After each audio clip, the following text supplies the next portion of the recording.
So I've been reading these World Bank reports that say that humanity is in a miserable situation. There are so many poor people living in pitiable squalor, they say.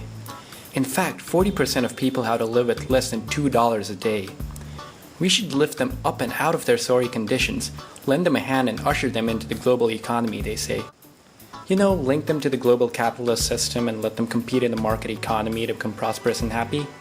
Whether they're living with communalism, frugality, or subsistence, we have to help them live in such a way that they'd be using more than $2 a day, right? Actually, well, no. I'm not so sure about that. Let me tell you why. For one, this kind of outlook neglects obvious economic differences between places. $2 in India, for example, is much less meager than $2 in the US. People survive on that, and on less than it.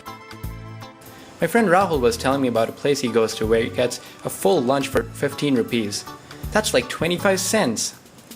See, I'm not trying to romanticize suffering. There are lots of people genuinely leading impoverished lives, particularly in urban slums, and I'm not denying that. But there are alternatives. Thing is, we just don't need the externally imposed market economy to survive, and a lot of the stats we're shown are attempts to convince us that we need the dominant structure. But no! Humans are created with an instinct for ingenuity, care, and reciprocity. We're creative in solving problems in the most marvelous of ways. If we reconceptualize wealth to maximize the potential of what we do have, even if we have less money as defined by conventional wisdom and institutions, we'll have more of real wealth, as measures like gross national happiness describe. And the less dependent we are on money, the more space we'll have to develop social bonds and further this very process. Also, we humans don't just like to take. Neuroscience says we like to give too.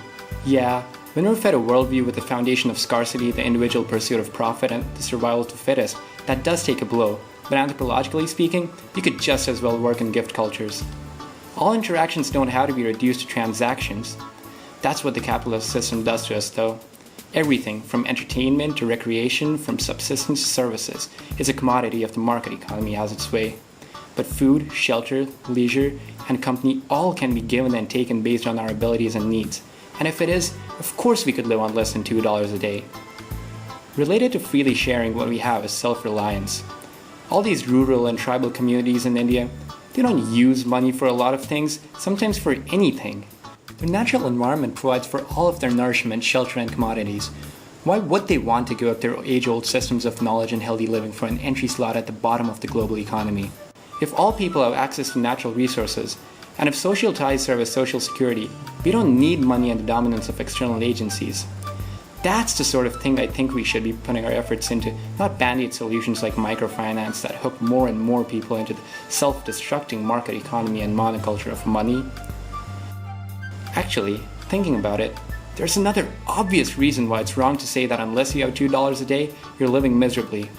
When figures are made by all these mainstream institutions informing us how much money you need to be happy, they're made with the standard for happiness being a 5-planet lifestyle.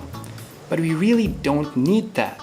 If people come together and find out ways to produce and consume less, we could reduce both our ecological footprint and our contribution to the no-bounds economy poisoning our planet.